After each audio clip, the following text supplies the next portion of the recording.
अध्यात्म ज्ञानाविषयी नवनवीन व्हिडिओ बघण्याकरता आपल्या नारायणगिरी गुरुकुल चॅनलला सबस्क्राईब करा, बेल आयकॉन दाबून धर्म कार्याला सहकार्य करा. Hare Rama, Hare Rama,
स्वरबद्ध करतायत आदरणीय परमेश्वरजी महाराज वरकड आणि तुळशीरामजी महाराज दाभाडे.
भक्त करुणाकर दिनाचा वत्सल उभा श्री विठ्ठल विटेवरी मना जाय तेथे मना जाय तेथे मना जाय तेथे पंढरीये पुरतील काम निवारेल गुंती आहे ती विश्रांती संत संगे मना जाय तेथे मना जाय तेथे मना जाय तेथे पंढरीये आषाढी कार्तिकी सोहळा आनंद मिळाला से वृंद वैष्णवांचा मना जाय तेथे मना जाय तेथे मना जाय तेथे पंढरीये एका जनार्दनी आनंदी आनंद एका जनार्दनी आनंदी आनंद तेने परमानंद डुल्लतसे मना जाय तेथे मना जाय तेथे मना जाय तेथे पंढरीये विठ्ठल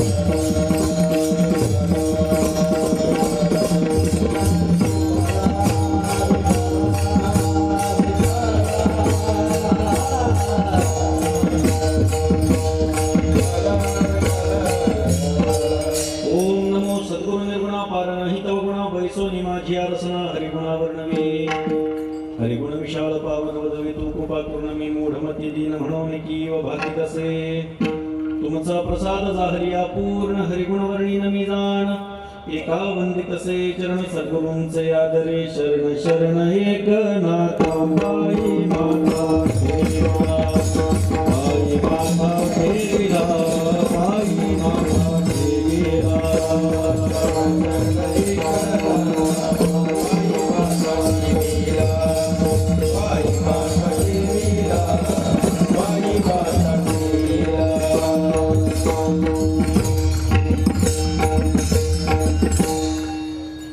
शांती ब्रह्म श्रीमंत श्री एकनाथ महाराजांचा अभंग सेवेकरता निवडलेला आहे.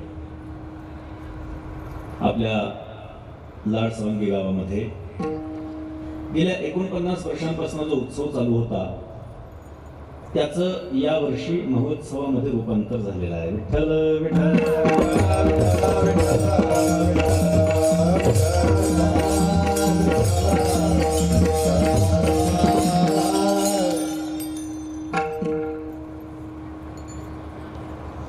कोकणात आल्यासारखं वाटलं. गवळे महाराज गंभीर महाराजांना माहिती आहे कोकणामध्ये जर तुम्ही गेलात तर अशाच प्रकारचा उत्साह तुम्हाला बघायला मिळेल. उत्साह कुठे नसतो, उत्साह सगळीकडे असतो. सप्ताहाचा उत्साह सगळीकडे असतो, पण तरुणांचं योगदान, तरुणांचा सक्रिय सहभाग हा या ठिकाणी मला विशेषत्वानं जाणवतो. आपला जिल्हा एकच, मी पैठणचाच, पण बाहेर गेल्यानंतर मला कीर्तनात सांगावं लागतं की आमच्याकडचे जे युवक आहेत ते राजकारणाच्या नादी लागलेत आणि परमार्थाकडे वळत नाही. इथून पुढे मला एक म्हणणं बंद करावं लागेल.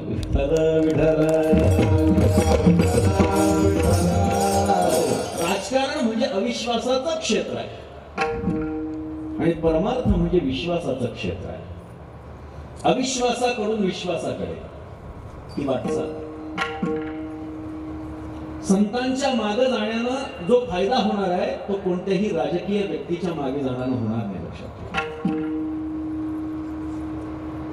राजकारण राजकारणापुरतं मर्यादित आहे, पण या अखंड हरिनाम सप्ताहाचं हे भव्य दिव्य रूप बघून मराठवाडाही आता पारमार्थिक दृष्ट्या ऐश्वर्यवान होतोय अशी जाणीव होऊ लागली आहे. विठ्ठल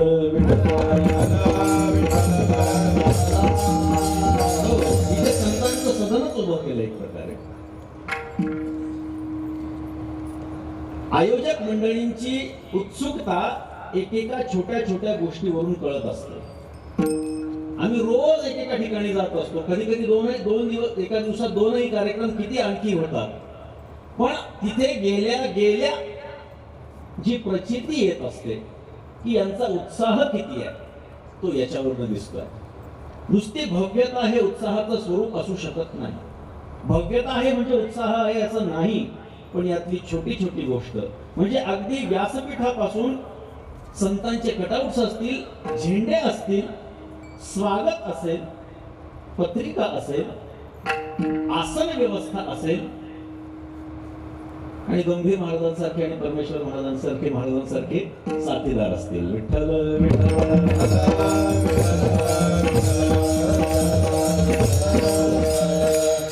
पुण्यामध्ये असा प्रकार लग्नात बघायला मिळतो. मी येताना विचार करत होतो, गाडीमधून येताना विचार करत होतो की ही माणसं लग्नामध्ये एवढा खर्च करतात पण सप्ताह आल्यानंतर हात आखडता का घेत असतील. वास्तविक वैयक्तिक कार्यक्रम आहे, पैसा जास्त लागतो म्हणजे कमी खर्च करायला पाहिजे, पण सार्वजनिक कार्यक्रमामध्ये आपला थोडासा पैसा लागला तर हरकत नाही. पण ही माणसं सप्ताहाच्या वेळी देत नाही, पण लग्न एवढी मोठी थाटामाटात करतात, राजवाडा उभा करतात. आपण टीव्हीवरती बघितलं पण असेल, त्याच्यावरती टीका झालेली आपण बघितली पण असेल. पण या ठिकाणी आल्यानंतर जे चैतन्य जाणवत आहे ते खरंच विशेष आहे. दक्षिणमुखी हनुमान या ठिकाणी विराजमान आहे. अतिशय जागृत असं देवस्थान आपल्या या गावाला लाभलेलं आहे. गाव मोठं आहे,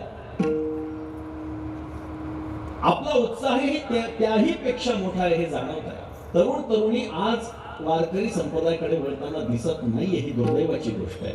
कुठेही कीर्तनात गेल्यानंतर मी माझी खंत बोलून दाखवत असतो की वारकरी संप्रदायामध्ये तरुणांचा सहभाग त्यातल्या त्यात गावामध्ये, शहरामध्ये मेट्रोपॉलिटन सिटीमध्ये बऱ्यापैकी तरुण वर्ग हा दिसतो, पण खेड्याचा जर विचार केला, छोट्या छोट्या गावांचा विचार केला, तालुका लेवलच्या गोष्टींचा विचार केला, शहरांचा विचार केला, तर या लोकांची पाठ वारकरी संप्रदायाकडे आहे. आता तोंड झालंय हे लक्षात घ्या. तरुणांची एक मोठी पळी, 50वे वर्ष आहे. ज्यांनी कोणी हा सप्ताह सुरू केला असेल त्याच्या मनातही नसेल की 50वा सप्ताह एवढा मोठा होईल. आता जी काही छोटी छोटी मंडळी आहेत, ती छोटी छोटी मंडळी 100च्या वेळी मात्र 50 वर्षांची असतील, 40-55 वर्षांची वगैरे असतील. आणि भगवान महाराज सांगू का, तोपर्यंत जर का शताब्दीपर्यंत जगलो तर मी सुद्धा येईल.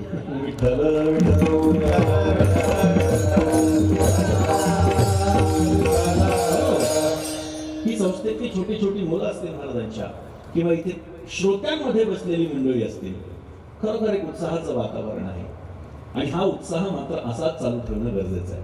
मला कधी कधी असं वाटतं की मतदानाचं वय हे 18 वर्षांचं असतं, की 18 वय झाल्यानंतर मतदानाला सुरुवात होते. तसं आपण वारकऱ्यांनी सुद्धा ठरवलं पाहिजे की मुलगा मुलगी 14 वर्षांची झाली की त्यांचा कार्यक्रमामध्ये सक्रिय सहभाग असावा, म्हणजे त्यांच्यावरती संस्कार होतील, म्हणजे योग्य मार्गदर्शन त्यांना परमार्थामध्ये मिळेल. ही एवढी मोठी गोष्ट आपण या गावकऱ्यांनी सगळ्यांनी केलेली आहे, ही खरोखर महत्वाची आहे. मला अपेक्षाही नव्हती की आपल्याकडेही अशा प्रकारचा कार्यक्रम होऊ शकतो, पण आपण सर्वजणांनी दाखवून दिलं. पण ही सुरुवात आहे. 50 वर्ष झालेले आहेत, IPL क्रिकेट चालू आहे, हाफ सेंचुरी झालेली आहे, सेंचुरी करायची आहे. पण इथे सेंचुरी ही 1 किंवा 2 बॅट्समन मिळून करू शकत नाहीत. क्रिकेटमध्ये जरी 100 गाठायची असेल तरी ही फुटबॉलच्या माध्यमातून आहे. अर्थात क्रिकेटमध्ये आणि फुटबॉलमध्ये फरक आहे. क्रिकेटमध्ये कोणीतरी 2 जणच खेळत असतात आणि बाकीचे बसलेले असतात. सप्ताह तसा नसतो, सगळ्यांनी एकत्रित येऊन करायचा असतो. फुटबॉल जसा सगळे मिळून सगळं मैदानाभर ते सगळे खेळाडू असतात, एकत्र असतात आणि एकमेकांच्या सहकार्यानं ते जिंकण्यापर्यंत जात असतात, तशा पद्धतीचा हा खेळ आहे. आपण सर्वजण अतिशय उत्साहाच्या वातावरणामध्ये पुढचे 7 दिवस अनुभवणार आहात. पुढे येणारे कीर्तनकारही महाराष्ट्रामध्ये नामवंत कीर्तनकार आहेत आणि ते आपल्याला श्रवण करायला मिळणार आहेत. जास्तीत जास्त संख्येने आपण या ठिकाणी उपस्थित आहातच, पण अजूनही आपल्या परिवारातल्या आपल्या मित्रांना आपण सांगावं आणि आणखीन मोठ्या संख्येने या ठिकाणी येणं अपेक्षित आहे. आज सप्ताहाचा पहिला दिवस आहे. परमात्म्याचं, भगवान श्री विठ्ठलाचं चिंतन करणं हा अलिखित नियम वारकरी संप्रदायाचा आहे. नाथ महाराज किंवा आदी संत जे असतात ते बोलत असताना सहज कोणाशीही बोलत नाही, बोलत बसत नाही. माणसांचा स्वभाव असतो, बोलत बसतात. काही काही माणसं एवढी बडबडी असतात, असा विचार येतो की यांचं तोंड जर का खापराचं असलं असतं तर काय झालं असतं. बडबड बडबड बडबड बडबड करत बसतात. पण आपल्या नाथ महाराजांनी सांगितलंय, हरी बोला नाही तरी अबोला, व्यर्थ कलबला करू नका. एक तर माणसानं हरी बोलायचंय, नाहीतर गप्प बसायचं. फालतूची बडबड करण्यामध्ये अर्थच नाही. संत महात्मे एक तर जनाशी बोलतात, नाहीतर देवाशी बोलतात, नाहीतर मनाशी बोलतात. ज्याला आपण 1-to-1 कम्युनिकेशन असं म्हणतो, म्हणजे एकेका माणसाशी बोलणं म्हणतो. संतांना एवढा वेळच नसतो म्हणून ते 1-to-1 कम्युनिकेशन कधी करत नाही. एक माणसाशी कधी बोलत बसत नाही. सार्वजनिकरित्या त्यांचा उपदेश असतो. आकारोनी सांगे तुका, बोलून सांगतात, सर्वांना सांगतात. करा रे बापानो साधन हरीचे. सर्वसमावेशक असं त्यांचं बोलणं असतं. एक तर ते जनाशी बोलतात, नाहीतर देवाशी बोलतात. आता देवाशी बोलत असताना मात्र त्यांचा समाज वेगवेगळ्या प्रकारचा आपल्याला बघायला सापडतो. देवाशी बोलत असताना नामदेवरायासारखे संत कधीतरी लढीवाळपणानं बोलतात. नाथ महाराज असतील, तुकोबाराय असतील, ज्ञानोबाराय असतील, कधी कधी भांडतात सुद्धा. ज्ञानोबाराय देवाशी भांडतात, कान्होबा तुझी घोंगडी चांगली रे, आम्हासी का दिली बांगुली रे. तू स्वतःचं शरीर चांगलं ठेवलंयस, तुझी घोंगडी चांगली ठेवलीस, पण आम्हाला का अशी वाकडी तिकडे दिली, का आम्हाला असं त्रासदायक हे शरीर दिलं. ज्ञानोबाराय देवाशी भांडताय. नाथ महाराज म्हणतात, तू स्वतःला देवा मोठं समजू नकोस, तू स्वतःला मोठं समजत असशील तर ही तुझी फार मोठी चूक आहे. तुला जे मोठेपण आलेलं आहे ते मोठेपण आमच्यामुळे आलं आहे. आम्ही जर का तुझं वर्णन जगात करत नसू तर तुला कळणार नाही की तू मोठा आहेस की कसा आहेस. तुकोबाराय सुद्धा तेच म्हणतात, आम्ही जर ठरवलं तर तुझं देव पण नष्ट करण्याची ताकद आमच्यामध्ये आहे. नामदेवरायांचा संवाद घडी बाळपणाचा आहे. देव जेवी सवे ऐशी ज्याची देवा सवे. देव ज्यांच्या बरोबर जेवतो, ज्यांच्याशी संवाद साधतो, भगवान श्री विठ्ठलाला घास भरवणारे नामदेवराय जर का एखाद दिवस आले नाही तर परमात्मा नामदेवरायांच्याकडे राहील. तुझं पहिल्या वाचून मज नव्हे समाधान, नाम्या तुझी आण वाहतुसे. जर नामदेवराय एखाद दिवशी परमात्म्याकडे गेले नाही तर परमात्मा स्वतः नामदेवरायांच्या घरी यायचा. नामदेवरायांच्या वडिलांना दामाशेट्टींना विचारायचा, माझा मामा कुठे आहे, आज आला नाही, कुठे पाठवलाय का त्याला. ही भावना, ही लढीवाळपणाचा हा संवाद. अहो जनाबाई तर देवाला नाव ठेवतात, अरे अरे विठ्या मुळमाईच्या करट्या तुझी रांग रडकी झाली. बायका बोलत नाहीत पण बोलू लागलं तर असं काहीतरी बोलतात. जनाबाई म्हणतात अरे अशाच पद्धतीचं भांडण त्या दोन स्त्रिया करत होत्या. त्यांनी विचार केला आपला काय संबंध, आपण जनाबाईंचं दर्शन घेण्यासाठी आलेलो आहोत, कोणाला तरी विचारावं आणि जनाबाईंच्या घरामध्ये जाऊन त्यांचं दर्शन घेऊन यावं. कोणाला तरी विचारलं का जनाबाई कहां तर येते. त्यांनी बघितलं खालून वरून हा महात्मा दिसतो, याला जनाबाईला भेटायचं. त्यांनी सांगितलं वो क्या वहां पे.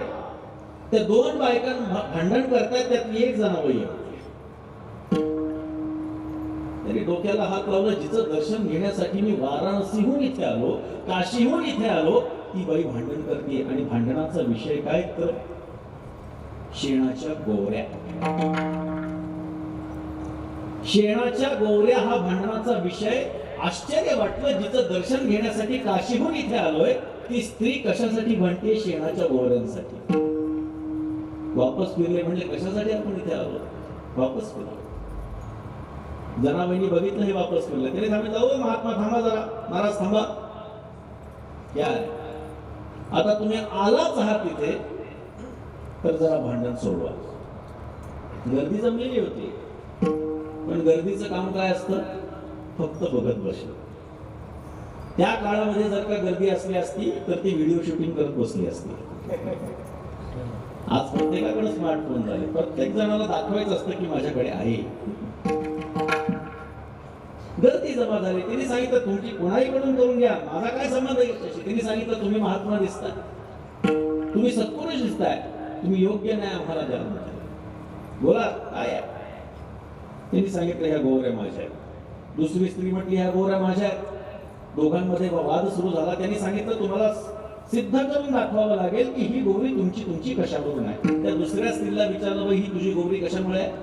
तिने सांगितलं मी अशा प्रकारची थापत असते आणि माझी बोटं बघा लांब आहेत आणि लांब बोटं त्याच्यावर उमटली म्हणून ही गोवरी माझी आहे. जनाबाईंना विचारलं ही गोवरी तुझी कशावरून आहे.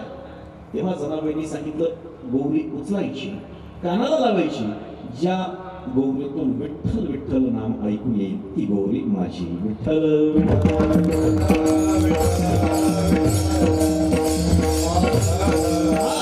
जनाबाईचा. त्यामुळे जनाबाई देवाला अधिकार वाणीला बोलू शकतात. सत्यवानाचा बहु केला छळ,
सत्यवानाचा बहु केला छळ कीर्तिवानाचे मारिले बाळ सखा म्हणविसी त्याचे नाशी बळ जनी म्हणे मी जाणे तुझे खेळ धुंद झाला तुझा दरबार. जनाबाई म्हणतात देवाशी संवाद साधत असताना संत महात्मे वेगवेगळ्या प्रकारे संवाद साधतात, नाहीतर जनाशी संवाद साधतात, नाहीतर मनाशी संवाद साधत असतात. माणसं फुटकळ बोलत असतात, वायफळ बोलत असतात, पण ह्या गोष्टी काही गोष्टी ह्या बोलण्यासारख्या असतात, काही गोष्टी ह्या बोलण्यासारख्या नसतात. काही गोष्टी कोणाला सांगायच्या असतात, कोणाला सांगायच्या नसतात. काही गोष्टी सगळ्यांना सांगायच्या असतात आणि काही गोष्टी कोणालाच सांगायच्या नसतात. कोणाला सांगावं कोणाला सांगू नये अशा काही गोष्टी असतात. लग्न कर कोणाला सांगायचं, मारुतीरांना सांगायचं. लग्न कर कोणाला सांगायचं, जो नकोंचा काय त्याला सांगायचं. लग्न कर कोणाला सांगायचं, जो 80 वर्षाचा म्हातारा मरायला टेकलाय त्याला सांगायचं.